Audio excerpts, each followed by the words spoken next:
I lie on the bed, wondering what to overthink about now that I have time to kill. And like every other person growing up with either of the parental issues, the first thought that comes to my mind is yes, that is when it all started going downhill. I get lost in time. Then begins the journey of my mind, a quest to ruin the temporary mental peace a historical fantasy drama gave me. I think about my childhood. Power cuts annoyed me even as a kid, so my father would tell me that the power would come back as soon as he's done counting from 1 to 10. And somehow, the power would always come back by the time he finished counting. Nostalgia captivates me with her spell, and I find myself lost in time, counting from 1 to 10. I have missed you, Dad. I missed you when I came across a picture of a dozen oranges a girl's father bought her because she casually mentioned the fruit in front of him. I thought about you when I saw my friend sit on her father's lap and hug him affectionately as if that embrace was the safest place in the world. Last year, I visited our old neighborhood. I walked past the house where we all lived together once upon a time, and I looked at the window hoping you would be looking out for me too.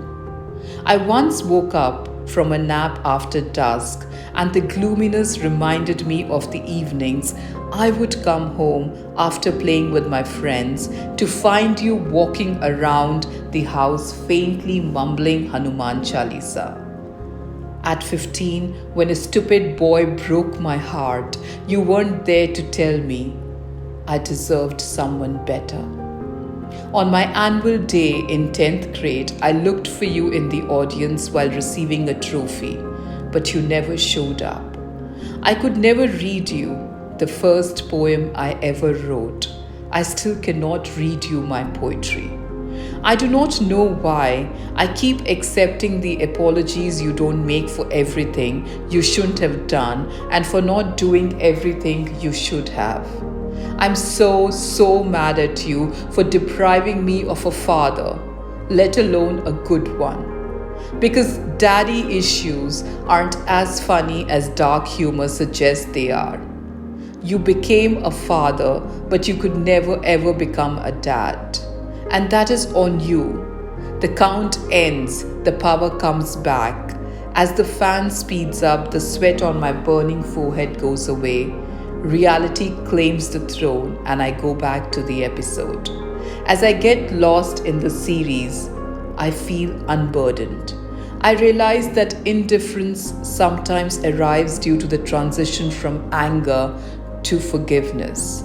I learn that kindness is not always dependent on desperate times. I learn that even in the darkest of the hour, closure can be found in something as simple as counting from 1 to 10.